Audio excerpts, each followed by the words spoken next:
Oh my god, she's a weirdo.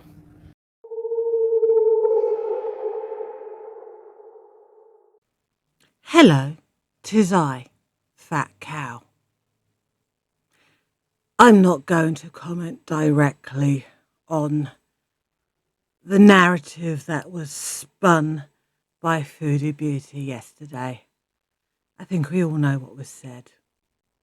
But I do have some observations and some commentary I'd like to add to this disgusting discussion. Emetophobia, the phobia of physically vomiting or watching others or seeing others vomiting. Did you Google that word, foodie? Because you pronounced it very wrong, so you obviously read it phonetically. You didn't know the word prior to this narrative you told us. Did you do it especially to add to the story you're telling? This story that you're telling for what exactly? Is someone paying you to air your literal dirty, dirty laundry online because it satisfies a certain fetish of theirs? Did they give you a couple of $100, perhaps? Or are you trying to distract us from the bigger picture? The bigger picture that is, you're not actually going to go to Canada, and as a consequence, you have stolen thousands of dollars off your supporters. Is that what you're trying to distract us from? One, it's for someone in particular. Two, you're trying to distract us from something.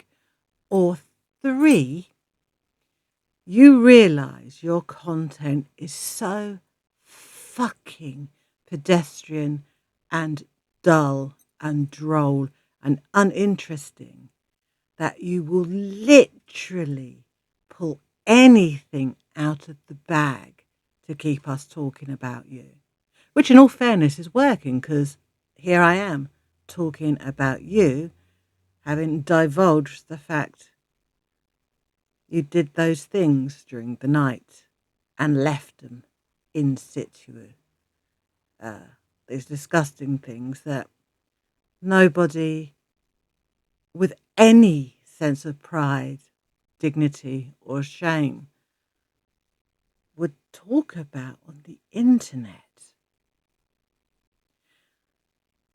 I think, personally, you're trying to distract your loyal beesers from the fact you've stolen money from them. And you can say, I haven't stolen money from them because I haven't gone to Canada yet. But you're not going to go, are you, foodie? Because you're setting us up for being too sick to travel, aren't you? And you stumbled a little in your live yesterday when you said, I have the stomach bug. What is it? Flu? Stomach bug? Can't remember what illnesses you're pretending to have. Do we, sweetheart? Oh, it must be so hard keeping track of all your lies. Well, actually, it is hard keeping track of lies. The thing about the truth is you don't have to think about what you're saying because it's the truth. It's what legitimately happened. But when you're telling a lie, you have a tendency to forget what you said previously and you slip up. Anyway, this comes to another point. Now, I am loath to talk about the idea of femininity and what is considered ladylike. It is a concept that was forced down my throat by the media growing up in the 70s and 80s and things, that women were held to a higher standard when it came to talking about bodily functions and such. It wasn't a thing we did. And it's not a thing that I personally do because it's mortifying.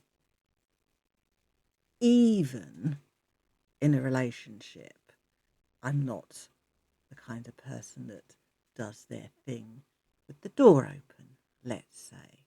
And I definitely cannot, I literally cannot do my thing if somebody's in the bathroom with me. And the thought of doing my thing while still streaming on live is incomprehensible.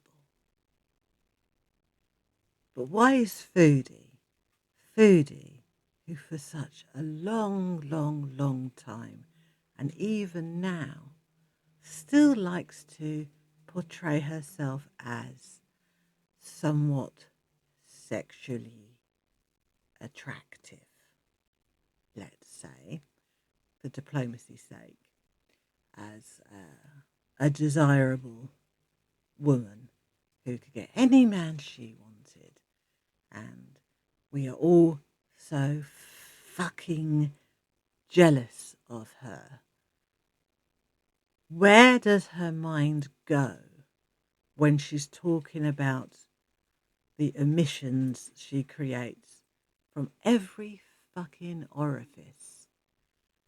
Kind of bursts the delusional bubble a tad, doesn't it? And ignoring the fact that in antiquated terms it's not very ladylike and not particularly feminine, it's also incredibly, incredibly bad mannered to just discuss these things outside of professional circles, i.e., talking to your doctor. It is possible something you would tell your mother, perhaps, maybe your husband, if he was that way inclined, or you had that kind of relationship, which I do acknowledge that some people are that open with their significant others. It's just not something I could do. In fact, I have to confess that even when I'm the only person in the house, I still shut the door to the bathroom. It's just me. I have a thing about manners and decorum and such, and I can't shake it, whether it's antiquated or not. So Foodie, as an individual beyond her psychology, mortifies me because I literally cannot understand why her bodily functions are so public and why she's so open about them. Not just because she's female, but just as a person in general. I find it very, very, very odd indeed. I mean, that and the talk of boils and fungus and smells, and you couldn't prize that out of me under torture. But we're all different, after all.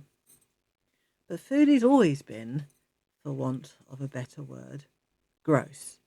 And I believe she enjoys grossing people out.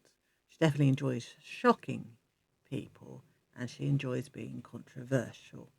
And it all boils down to attention. Foodie is a literal attention whore. It's the only phrase I can think of that's actually applicable.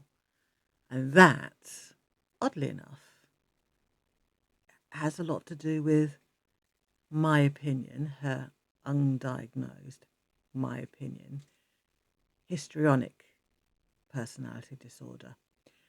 They're very much attention-seeking individuals.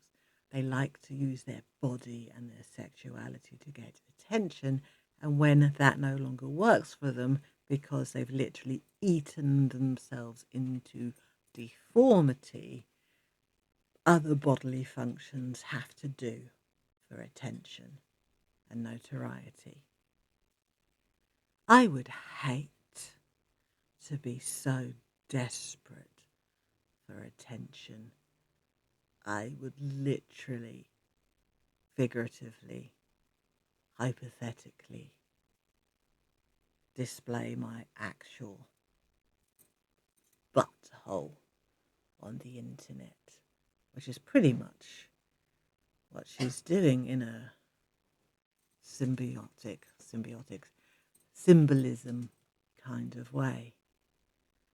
She's the kind of person that would live stream her colonoscopy. Colonoscopy? No, she's literally the kind of person that would probably live stream an enema.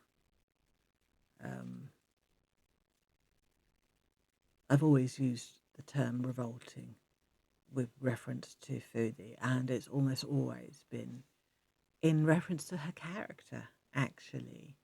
But if there was a word that captivates, symbolises, you know, the entirety of Foodie Beauty, then I think revolting is very appropriate. Editing me here.